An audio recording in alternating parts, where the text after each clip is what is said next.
dynamic around Trump with that list of preconditions for why he wanted to be alone. What did you pick up in that?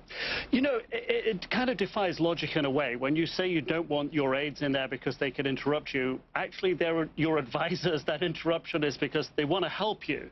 The idea that he could better get to know President Putin, well, you met with him for 2.25 hours in your first meeting back at the G20. You met with him again for an hour over dinner at the same G20, and you did meet him again for a few minutes in Vietnam. So that doesn't add up to me. But then that idea that he doesn't want sensitive information to leak, well, who leaked the very sensitive photographs that came out of his meeting with the Russian ambassador to the U.S. at the time, Sergei Kislyak, and the Russian foreign minister, Lavrov? It was the Russians and their photographer, and that caused an embarrassment, and that was the Russians doing it to him.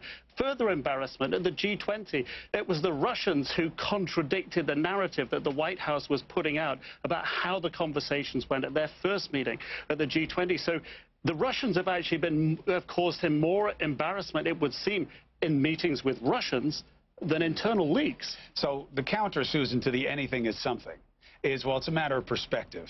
And there is something beguiling about how Trump deals with Putin. And today was just a further extension of it, that he didn't mention the things that people wanted to see mentioned. You know, Nick and I were together in Ukraine when that plane was shot down, and we saw what by every appearance were Russian soldiers not letting people collect the dead, not affording the dignity of that situation.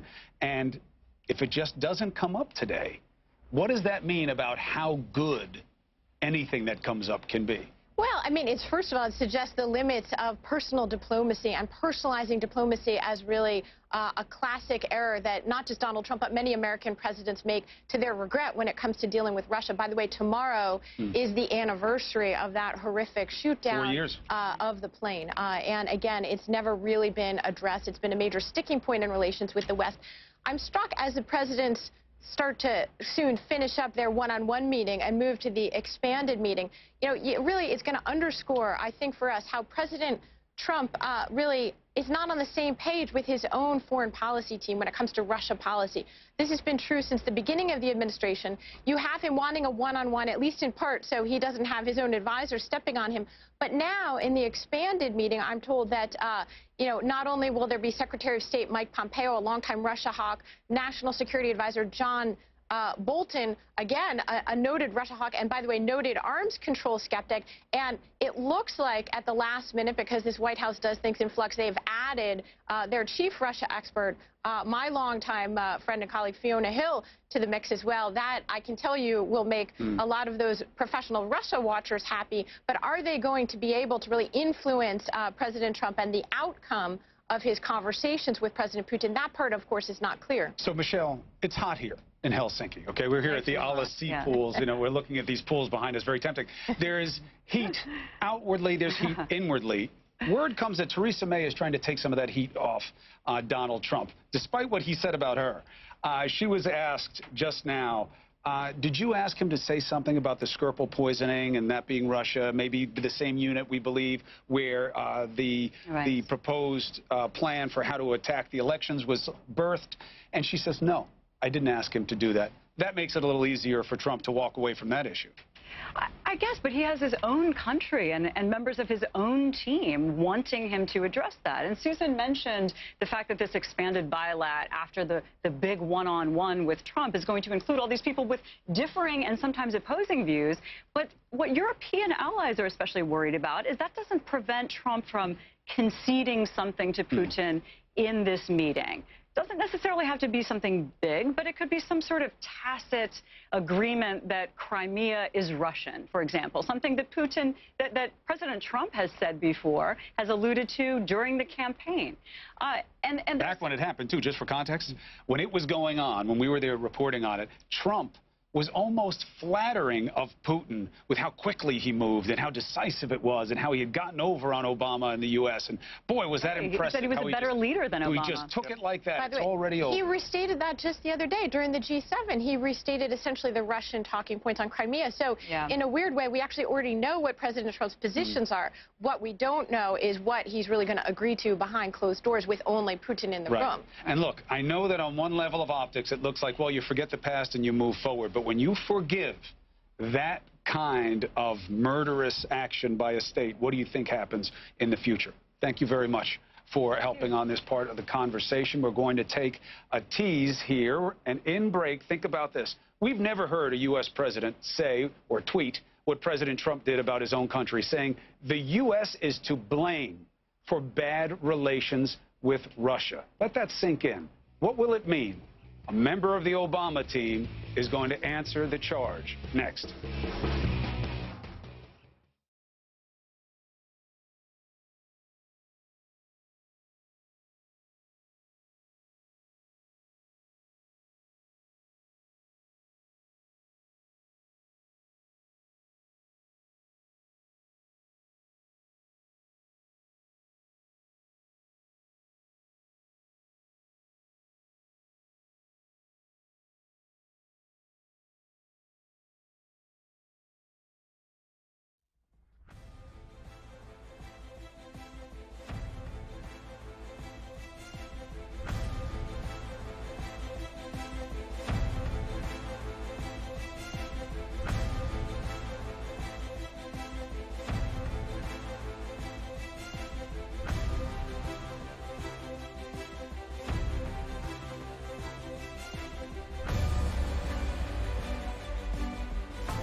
morning. We saw the two leaders go behind closed doors.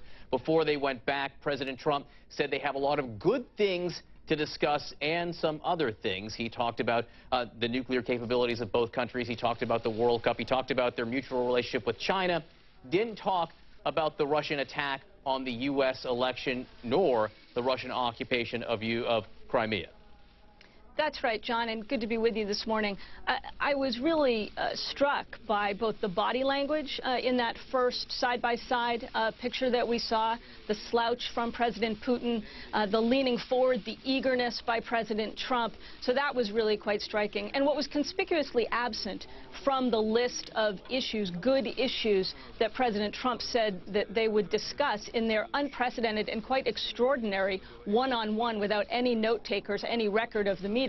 What was conspicuously absent from that, John, was any mention of Russian aggression, whether it's the annexation of Crimea, the occupation in Ukraine, the targeting of civilians in Syria, the attack using a nerve agent against individuals in the UK, the bringing down of the Malaysian airliner that killed 298 individuals, the anniversary of which is tomorrow. So these are a long, long list of Russian aggression that seemingly is not even remotely on the table, and of course, topping the list of issues that was not mentioned by President Trump is the attack on our democracy that President Trump's own Director of National Intelligence says is ongoing as we sit here today. Again, maybe those issues will come up behind closed doors. Maybe President Trump would be willing to say it when it's just the two of them in the room instead of in public with the cameras rolling. We don't know. We simply don't know, and we may not know based on the fact there was no one else in the room. We should hear from both of them again very shortly.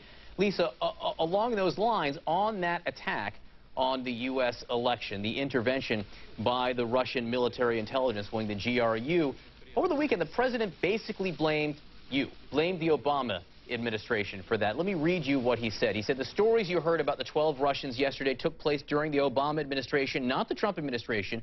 Why didn't they do something about it, especially when it was reported that President Obama was informed by the FBI in September, before the election? Your response? Well, John, it's fascinating because if the president is really concerned about letting Russian aggression go unaddressed, he certainly has an interesting way of showing it. Let's look at what President Obama did and the inaction by President Trump.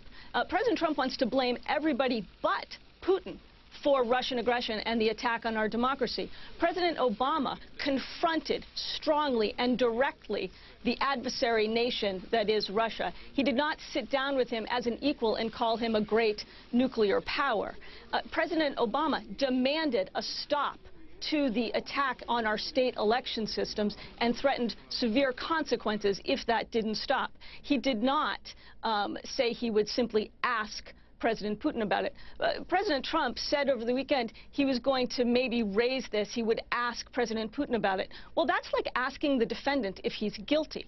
You don't ask something you know the answer to. President Trump's own intelligence community, his own Justice Department, has laid out a very clear set of evidence about the attack on our democracy. And President Trump, rather, it's as if he doesn't credit any of that, and he's leaving the question open for President Putin. The real question, John, is not what did his predecessor do. It is what are we doing today, right now? What is this president, who is responsible for protecting this nation, what is this president doing right now to stop the attack that his own intelligence community, his own head of national intelligence, says is ongoing as we speak? DNI code said there's a big red light flashing. Rod Rosenstein, the Deputy Attorney General, and I don't have time to play the sound right now, when he was issuing the indictments on Friday, made clear this isn't a partisan issue. This is the United States of America, Democrats, Republicans, Independents, and otherwise under attack. And that's how we should treat it. Do you see anything being done at this moment? I see precious little being done. I see President Trump not calling out President Putin and Russian aggression. I see him not confronting directly, saying, I know what you're doing. I see him not demanding the return of dozens of Russian individuals who've been indicted. And by the way, John, you know, he talks about a witch hunt. It's true that Bob Mueller and his team of career prosecutors presented evidence to a grand jury and has laid it out in a stunningly detailed indictment that we saw on Friday. But that indictment was returned by 16 U.S. citizens regular Americans sitting in a grand jury who've determined there's probable cause about that attack on our election. Lisa Monaco, thanks so much for being with us. Again, we could hear from President Trump and Vladimir Putin very shortly if any of this came up behind closed doors. Yes, so we're expecting them to emerge at some point in the next few minutes if they're staying on schedule. But will they emerge, and what will they say when they do? Our live coverage continues.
With Vladimir Putin, though it's hard to know exactly how the schedule is going. They have been inside this meeting for about a little more now than 90 minutes.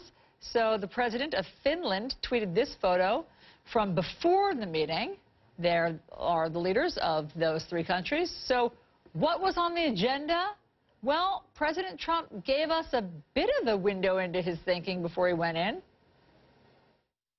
Most importantly, we have a lot of good things to talk about and things to talk about. We have discussions on everything from trade to military to missiles to nuclear to China.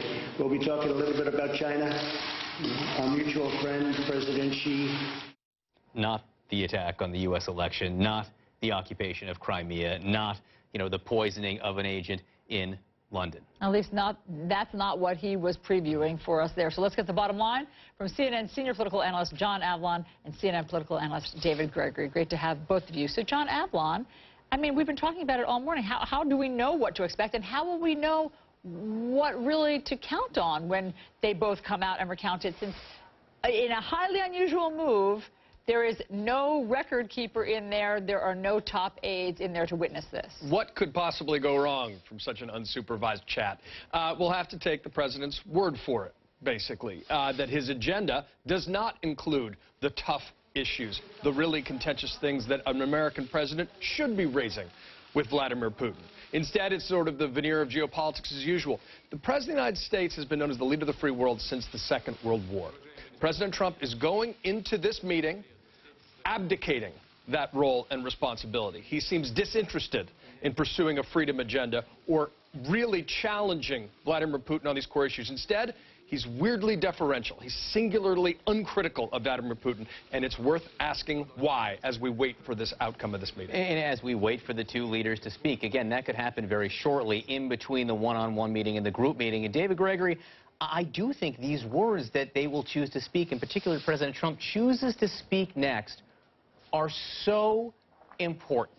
He did not bring up the Russian attack on the U.S. election beforehand. What are you expecting to hear from him in just minutes? So I think what we'll hear today is really not where the action is. I think that what's clear is that this president admires all that President Putin is. He admires that he has authoritarian tendencies, that he's been in power for so long, that he has this kind of, imperious and imperial atmosphere around him. I think he likes all of that. Donald Trump, this populist politician, likes all of that, and you're seeing that he's deferential. Two, this is theater. He wants this to be a successful meeting. He wants to reset the relationship on his terms because he's got this belief, and he's expressed it so many different ways, that he, Donald Trump, as president, can make a difference in a way that no predecessor could have, that Vladimir Putin won't push him around. He did that to his predecessor, to Barack Obama, even to George W. Bush, but it won't happen to Trump.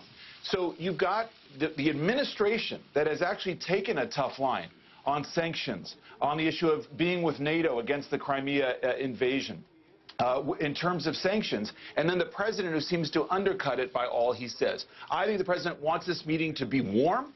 I think he wants to say that we have a good relationship, that they're working on some tough issues, but ultimately, we're going to work together better than my predecessors have because he's got the solution. Let's remember, Vladimir Putin has been at this for 18 years. He knows exactly how to play Donald Trump.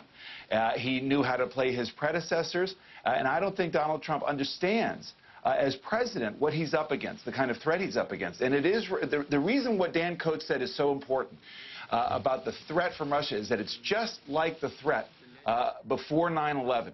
And we looked back after 9/11 and said what an incredible missed warning that was. Those are the stakes right now for this administration. Are you going to heed this warning? Are you going to take this seriously? Go ahead, John. Guys, but the thing is, 9/11 already happened within the context of this relationship. Russian influenced the outcome of our election. The president is pursuing an agenda that's consistent with Putin's own national security aims, undermining U.S.-led international institutions. And even Trump's own Department of Homeland Security seems to be at odds with his DNI director, Coates, about the seriousness of the threats against upcoming elections. So you do have this larger dynamic where the administration seems to be containing the president's worst instincts. But far from being tough, this president has been absolutely bent over backwards to acquiesce Vladimir Putin. He seems intent to appease Vladimir Putin. That's not a sign of strength, folks. That's a sign of weakness. And that's why I'm watching so carefully what they say coming out of this, because politically speaking, most presidents could not survive coming out of this saying, we didn't really bring it up or I mentioned it and nothing much happened. Most presidents will stand up there and say, oh, no, I told him no and never again. Yeah. But I don't know that's going to happen. Guys, stay tuned because we are about to find the answer to all of those things as CNN's live coverage from Helsinki will pick up with Anderson Cooper after this very quick break.